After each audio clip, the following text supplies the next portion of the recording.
Good morning, students. In our previous lecture, we started our second chapter and studied about the sources and impacts of water pollution, then concept of eutrophication and biomagnification. Today, we will start our third topic, that is marine pollution. So, what is marine pollution? Marine pollution, it is the introduction of the substances from the human into the marine environment. ठीक है?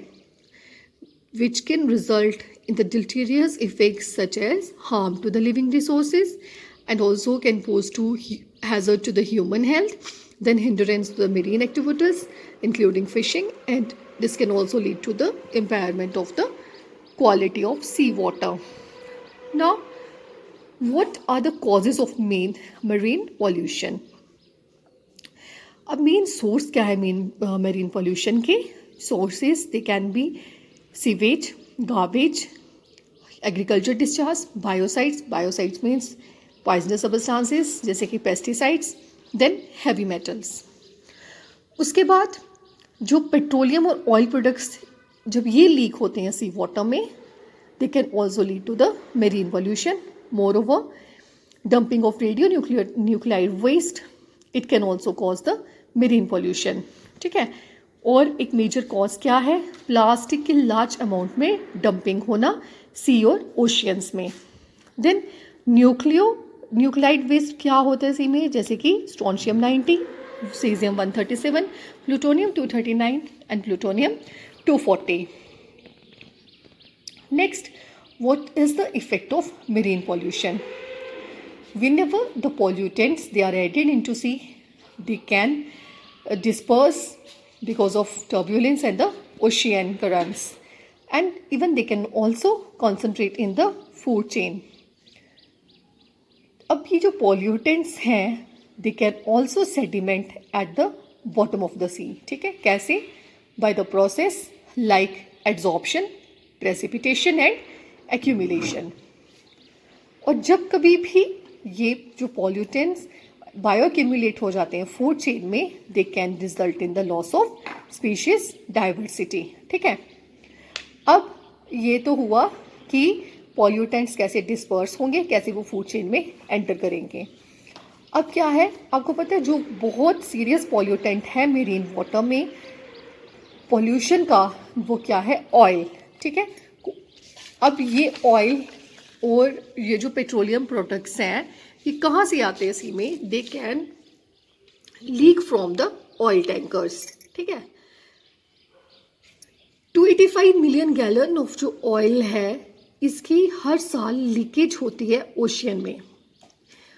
और मतलब ये इतना, आप सोचो कि इतना अमाउंट है ये ऑयल का कि अगर एक बीच जिसके विड्थ 20 फीट हो, ये उस बीच के ऊपर आधे इंच ऑयल की जो लेयर है वो जम सकती है, वो फैल सकती है. 285 मिलियन गैलन ऑफ ऑयल जो है कितने डिस्टेंस तक?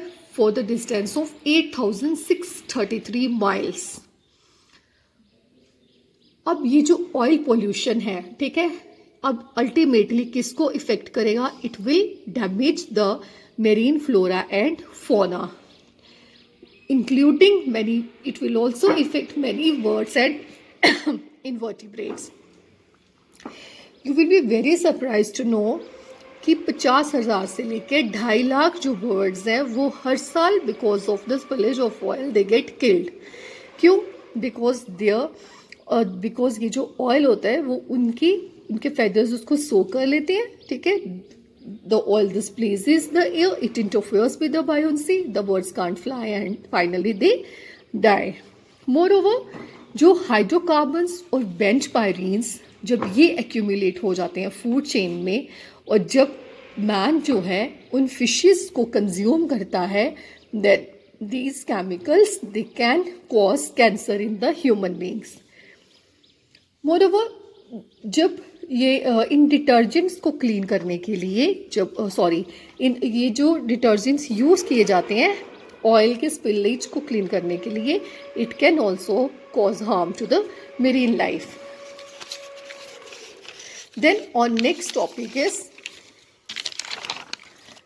Control of water pollution. You know, मैंने आपसे पहले भी डिस्कस किया था प्रीवियस लेक्चर्स में कि बायोडिग्रेडेबल पॉल्यूटेंट्स होते हैं, कुछ नॉन डिग्रेडेबल पॉल्यूटेंट्स होते हैं। तो अगर कोई बायोडिग्रेडेबल पॉल्यूटेंट है जो कि वाटर को पोल्यूट कर रहा है, उसको कंट्रोल हम बड़ी इजी कर सकते हैं। कैसे?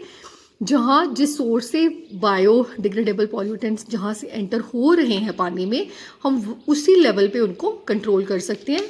ठीक है, लेकिन ये जो नॉन डिग्रेडेबल या जो स्लोली डिग्रेडेबल पॉल्यूटेंट्स होते हैं, जैसे कि हैवी मेटल्स हो गया, मिनरल ऑयल्स हो गए, बायोसाइड्स हो गए, प्लास्टिक मटेरियल्स हो गए, इनको हम वाटर से रिमूव कर सकते हैं बाय द सूटेबल मीन्स। अब वो कौन कौन सी टेक्निक्स हैं या कौन कौन से ऐसे तरीके हैं जिनको हम यूज़ करते हैं वाटर पोल्यूशन को कंट्रोल करने के लिए। सबसे पहले स्टेबलाइजेशन ऑफ द इकोसिस्टम। ठीक है, it is the basic principle of reduction in the waste input. मतलब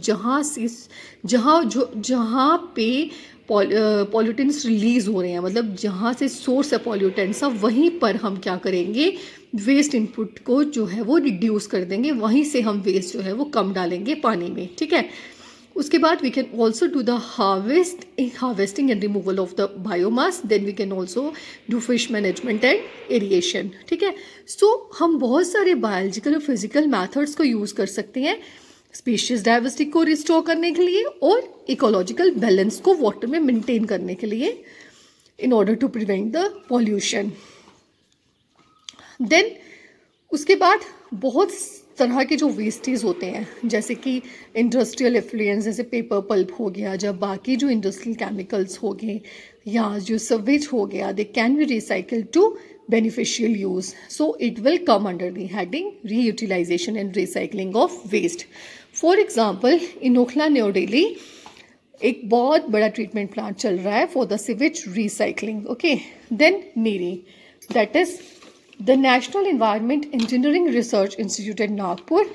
ये क्या कर रहा है? It is involve in the development of suitable technology for the waste water reclamation. कैसे? थ्रू द एक्वाकल्चर, और साथ के साथ it is also developing the technology, जिससे कि हम लोग डोमेस्टिक और जो इंडस्ट्रियल वेस्ट वाटर है उसको हम एग्रीकल्चर में यूज़ कर सकें, and also for the detoxification of phenols and cyanide in waste, उसको भी हम क्या कर सकते हैं, बायोलॉजिकल मीन्स से मतलब ये जो फिनोल्स और साइनाइड्स की डिटॉक्सिफिकेशन है वेस्ट में, उनको हम बायोलॉजिकल मीन्स से ट्रीट कर सकते हैं। ओके, अब क्या है कि एक जो डिस्टिलरी है गुजरात में, ठीक है, ये 4.5 lakh litre of waste daily treat कर रही है, जिससे कि जितनी एनर्जी 10 टन कोल से निकलती है उतनी एनर्जी वो इस वेस्ट से पैदा कर रहा है। ठीक है,